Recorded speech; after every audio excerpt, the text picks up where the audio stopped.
ஆரோக்கியமும் அறுசுவையும் சங்கமிக்கும் மாபெரும் FMCG எக்ஸ்போ அண்ட் ஃபுட் பஜார் 2025 நாள் டிசம்பர் 26, 27 மற்றும் 28 தேதிகளில். இடம் சென்னை ட்ரேட் சென்டர், நந்தவாக்கம். அனைவரும் வருக, அனுமதி இலவசம். திமுக ஆட்சியால் வீழ்ந்து கிடக்கிற தமிழகத்தை தலை நிமிரச் செய்ய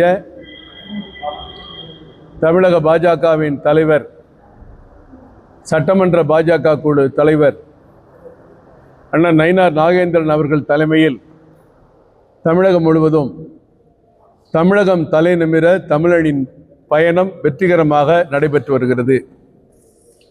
தென் மாவட்டங்களில் இந்த பயணம் வருகிற ஜனவரி 9ஆம் தேதி தூத்துக்குடியிலும், 10ஆம் தேதி திருநெல்வேலியிலும், 11ஆம் தேதி கன்னியாகுமரியிலும் நடைபெற இருக்கிறது.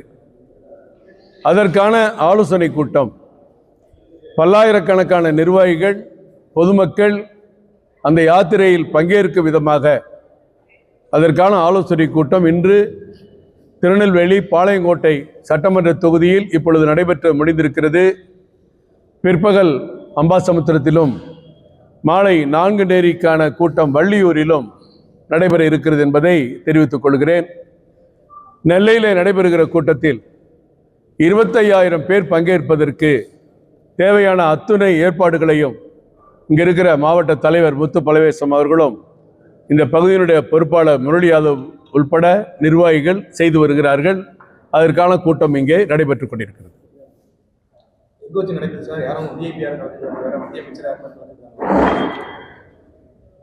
மத்திய அமைச்சர்கள் அல்லது அகில இந்திய தலைவர்கள் கலந்து கொள்ள வாய்ப்பு இருக்கிறது.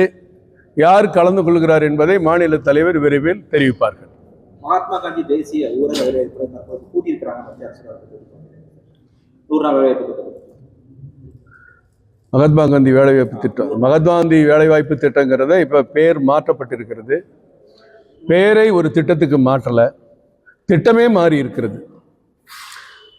காங்கிரஸ் கட்சி இந்த திட்டத்தை கொண்டு வருகிற பொழுது அதற்கு மகாத்மா காந்தி என்று பெயர் வைக்கவே இல்லை. 2005க்கு பிறகு 5 ஆண்டுகள் அதில் பெயர் இல்லாமல் தான் இருந்தது, தேசிய ஊரக வேலைவாய்ப்பு திட்டம் என்று. அதற்கு பிறகுதான் இந்த பெயரை வைத்தார். அவர் ஏதோ எல்லா திட்டங்களுக்கும் அவர் பெயரை வைத்தது போல நடிக்கிறார்கள்.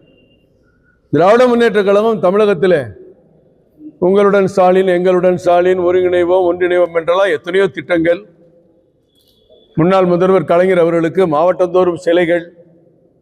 மெரினா கடற்கரையிலே சட்டமன்றத்தில் போராடியதை கூட, பாராளுமன்றத்தில் அவர்கள் பேசியதை விட, கலைஞர் அவர்களுக்கு கடற்கரையிலே நினைவு சின்னம் அமைப்பதற்குத்தான் திமுக மிகவும் போராடி இருக்கிறது.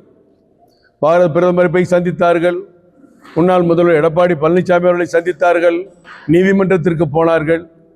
ஆனால் எந்த திட்டத்திற்கும் மகாத்மா காந்தி பெயரை திமுக சூட்டியதாக வரலாறே கிடையாது. இன்றைக்கு அவர்களுக்கும் காந்தி மீது மிகுந்த அக்கறை வந்திருக்கிறது. இந்த திட்டம் தனியான திட்டம். இந்த திட்டத்திற்கு 100 நாள் வேலை திட்டம் என்பது ஏழைகளுக்கு வேலைவாய்ப்பு உத்தரவாதம், 100 நாள் சம்பளம் கிடைக்க வேண்டும். அவர்கள் எந்த வேலையிலும், அரசு வேலையிலோ தனியார் வேலையிலோ இல்லாமல் இருந்தாலும், விவசாய வேலைகள் இல்லாத நேரத்திலும் அவர்களுக்கு வேலை கொடுக்க வேண்டும்.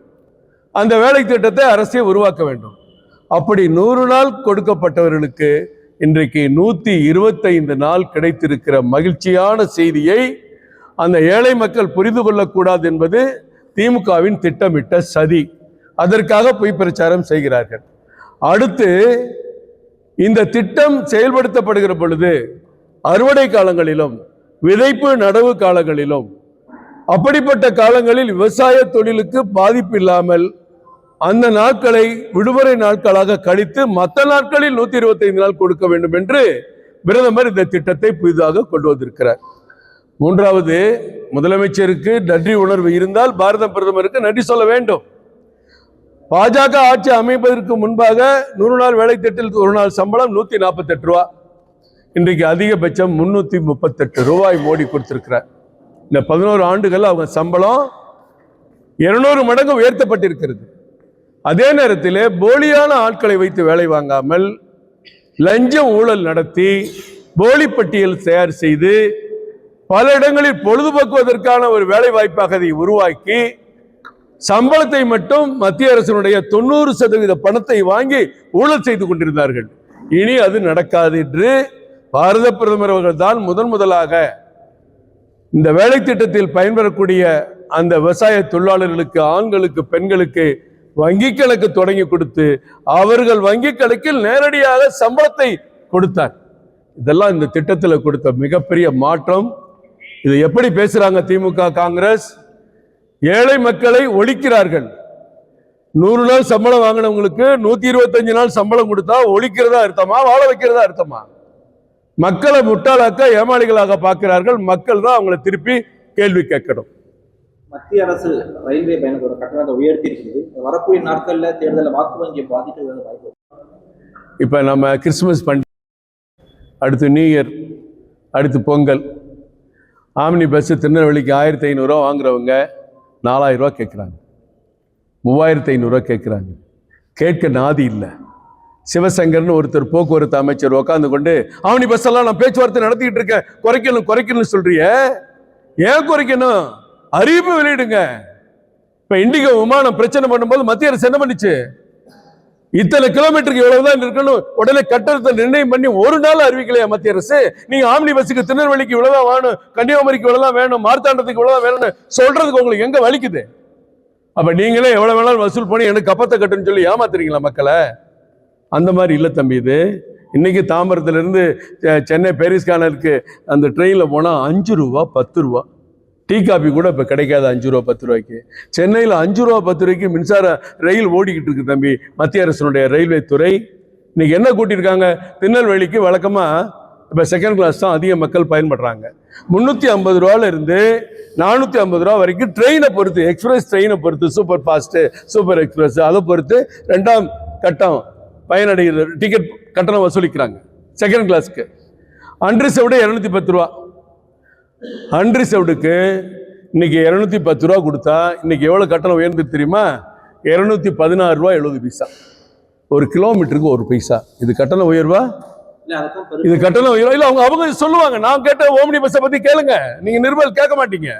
கொள்ளை அடிக்கிறாங்க. இந்தியா பூரா நீ வந்து நான் எல்லா ஆம்னி பஸ்ஸுக்கு நான் பெர்மிஷன் வாங்கியிருக்கேன், ஆல் இண்டியா பெர்மிட்ல தமிழ்நாடு இருக்குன்னா ஒத்துக்க மாட்டேங்கிறாங்க. நீ பஸ்ஸுக்கு 3 வசூல் பண்ணலாமா, 4 வசூல் பண்ணலாமா, 5 வசூல் பண்ணலாம். 5 3 என்னன்னு நீங்க உங்களுக்கு தெரியும். அந்த கணக்கை போடுறாங்க. சீசனா என்ன வேணாலும் கொள்ளையடி, உன்னை நான் கேட்க மாட்டேன், ஆனா அறிக்கை மட்டும் கொடுப்பேன். ஆம்னி பஸ் எல்லாம் கட்டணத்தை ஒழுங்கா சேர்ந்து சொன்னீங்களா, செஞ்சீங்களா? எங்க தலைவர் அடிக்கடி கேட்கிறாரு, சொன்னீங்களா செஞ்சீங்களா? அந்த மாதிரி நீ கட்டணத்தை நிர்ணயம் பண்ணு. வழக்கமா 1500 ரூபா. கிறிஸ்துமஸ் பண்டிகைக்கு திருநெல்வேலிக்கு 1800 ரூபா வச்சுக்கையா. அதை சொல்ல யோகியது இல்லை. 1 கிலோமீட்டருக்கு 1 பைசா கூட்டி இருக்கிறத பத்தி இவங்க பேச வந்துட்டாங்க. கிறிஸ்துமஸ் விழாவில் வந்து வழக்கம் நிறைய பிரதமர் வந்து சிறுபான்மையினர் வந்து பாதுகாக்கக்கூடிய தவறிட்டாரு. கிறிஸ்துமஸ் விழாவில் பிரதமர் கலந்து யார் அந்த தவறை செய்திருந்தாலும் அது கண்டிக்கத்தக்கது. இதை வந்து எங்கேயோ ஒரு மூலையில் என்ன காரணத்தினால எப்படியோ நடந்ததை நம்ம கண்டிக்கிறோம், வருத்தப்படுறோம், வேதனை தெரிவிக்கிறோம். இங்கெல்லாம் நம்ம ஒற்றுமையாக ஒருத்தருக்கு ஒருத்தர் அன்பு பாராட்டி நம்ம பழகுறோம், பேசுகிறோம். என் வீட்டுக்கு மட்டும் 12 கிறிஸ்மஸ் கேக் வந்துச்சு. எங்கள் வீட்டில் சாப்பிட்டது மட்டும் இல்லாமல் பக்கத்துலாம் கொடுத்தோம். அவ்வளவு நெருங்கிய நட்புல தான் எல்லாரும் வாழ்ந்துட்டு இருக்கோம். முதலமைச்சருக்கு என்ன இந்த மாதிரி ஒரு சாக்கு வேணும்? எங்க எந்த தவறு நடந்தாலும் ஒட்டுமொத்தமா இந்தியாவில் சிறுபான்மையினருக்கு நான் தான் பாதுகாப்புன்னு அவங்களை கெடுக்கிறதே இவர் தான்.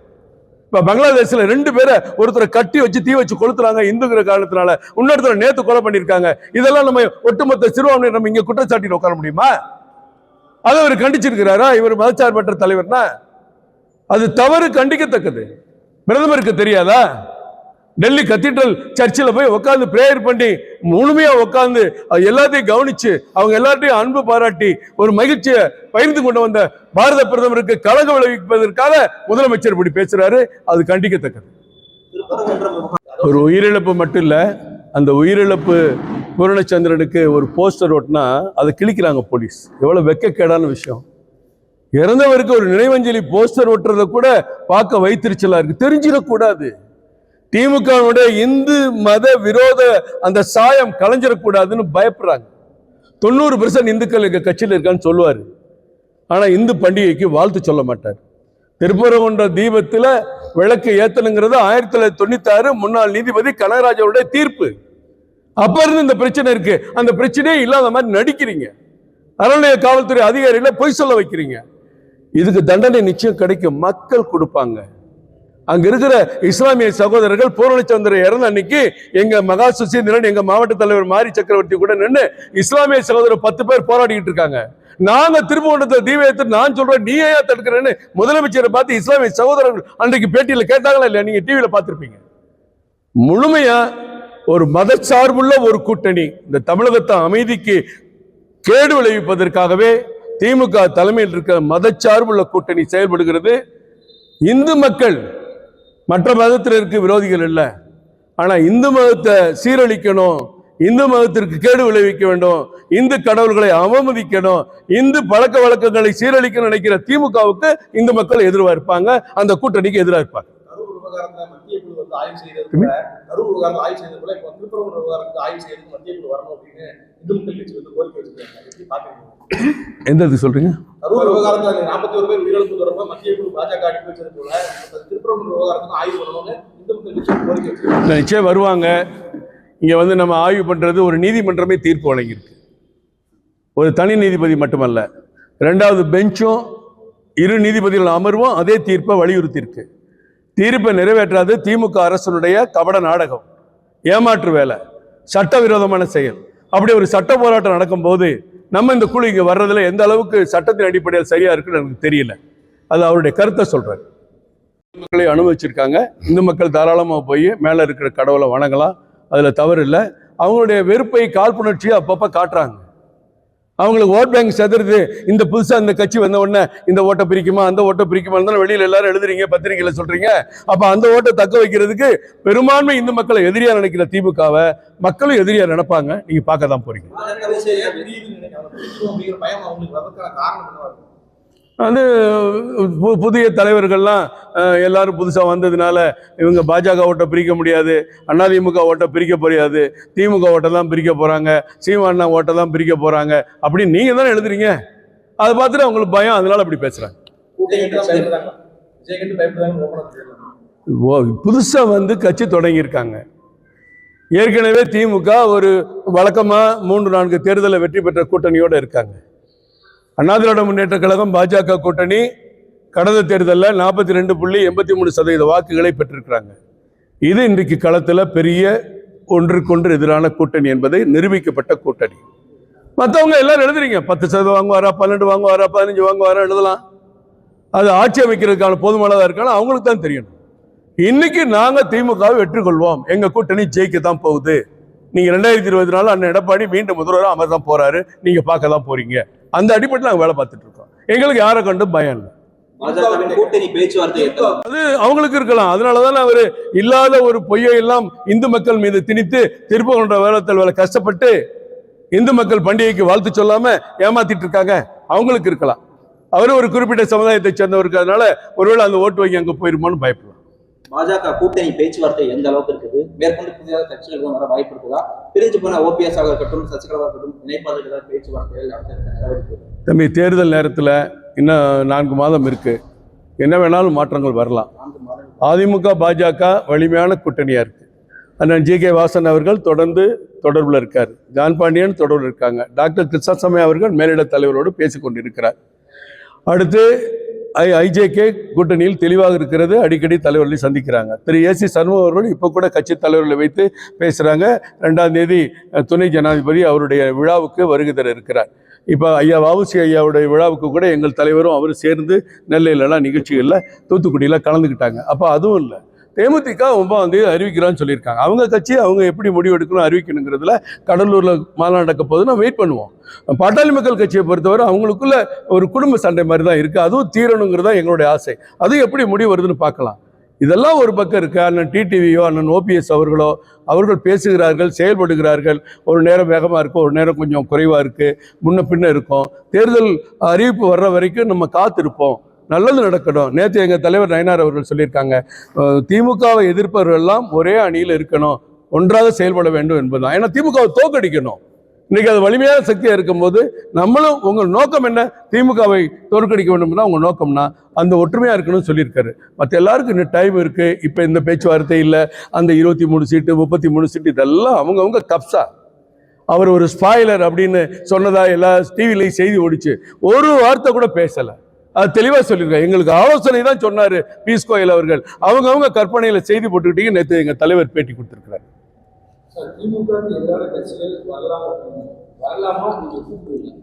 வரலாமா? திமுக எதிரான கட்சிகள் வரலாம் நீங்க கூப்பிடுவீங்களா அப்படின்னு கேட்கிறாரு. யாரும் விவரம் தெரியாதவங்க இல்லை, எல்லாம் ஒன்று சேர்ந்தா நீங்கள் யாரு நான் யாரு, நீங்கள் 100 பேர், நான் பாஜக துணைத் தலைவர், நம்ம 2 பேருடைய பொறுப்புன்னு இருக்குல்ல, அந்த பொறுப்பை ஏற்று எல்லாரும் செயல்படணும். கூப்பிட்டாலும் சரி வந்தாலும் சரி அது எங்கள் தலைவர்கள் முடிவு பண்ணுவாங்க. பார்லிமெண்ட் போர்டு முடிவு பண்ணோம். இங்கே தமிழ்நாட்டை பொறுத்த வரைக்கும் அண்ணா திராவிட முன்னேற்ற கழகம் தான் எங்களுக்கு தலைமை, தேசிய ஜனநாயக கூட்டணிக்கு தலைமை.